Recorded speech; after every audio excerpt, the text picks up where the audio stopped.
Good afternoon, learners. Welcome to my YouTube channel. I'm Teacher Davidson Kibuyu.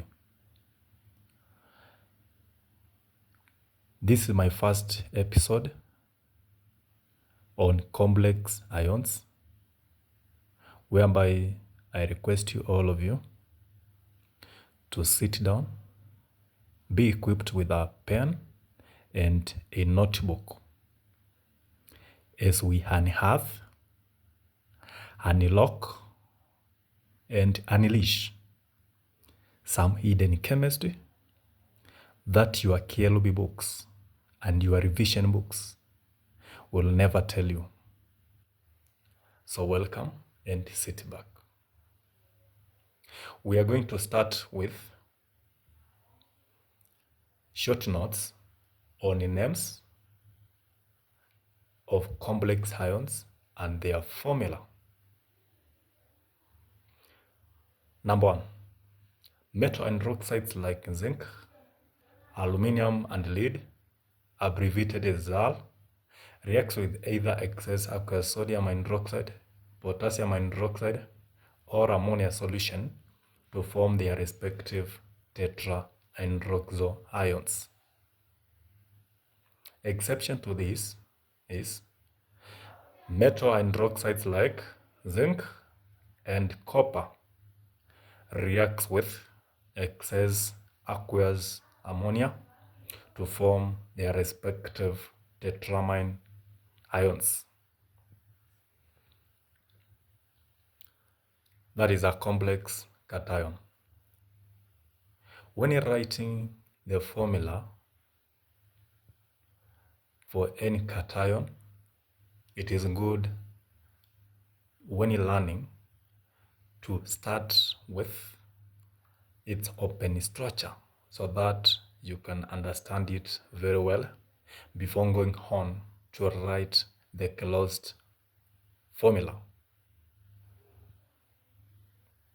like this case of zinc. You can see that. Number 4, to calculate the overall charge, add the charges from oxidation states of each. I'll give you this one so that you can understand it. Let's check on complex anions, for example. There are 3, that is ZAP. And the first one, we start with tetrahydroxyl zincate 2, which is formula is zinc like that.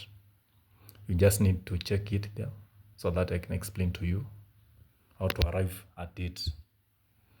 You can see that we have it here, the complex ion.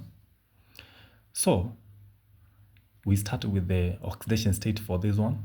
We have for zinc, it is this one. The oxidation state is this one. For hydroxide, when it is 1, is -1. But then ask yourself, how many hydroxides do we have? They are 4 in number. So we have 4, that is -1 times 4. We get that one. So +2 minus 4, we get -2. So the -2, which is here, this is going to be the charge for the complex ion for the anion. Then we have another example, aluminum. Aluminum, oxidation state is +3.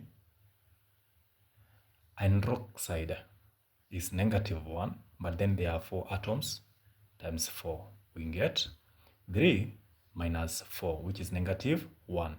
Then -1 is shown here. You can see that. We don't write 1 here. We simply leave it like -1. Next one, we go to the complex cations. We go to the complex cations, students.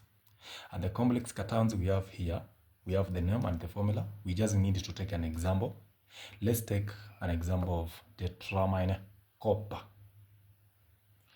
Tetramine copper, which we write it like this. Can you see that, students?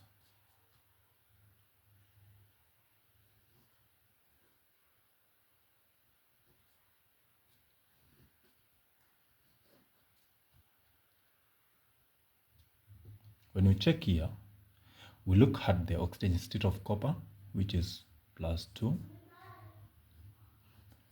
plus the oxidation state for ammonia. Ammonia is a solution, so it's not an ion. So we are going to have oxidation state of ammonia is 0. So being 0, we have it in 0 multiplied by 3. Not 3, but sorry, multiplied by 4. So here we are going to have +2.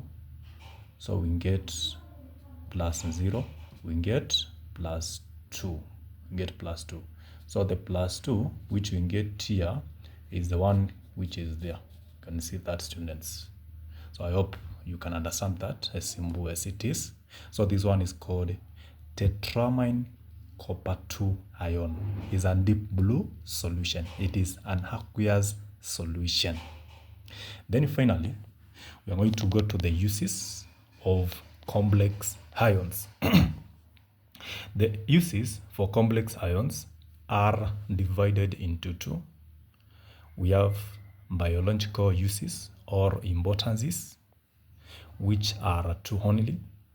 One, hemoglobin is a compound that is used in transporting oxygen in blood. Number two, chlorophyll is a compound that is used to trap light energy for photosynthesis in green plants. We go to the other area, that is industrial uses for complex ions. Complex ions are used in softening of hard water, like in the ion exchangers. Number two, complex ions are used in the extraction of some metals like aluminum from their ores. Students, I wish you a nice holiday and all the best as you prepare for as you prepare yourselves for the national examination. Success. Bye.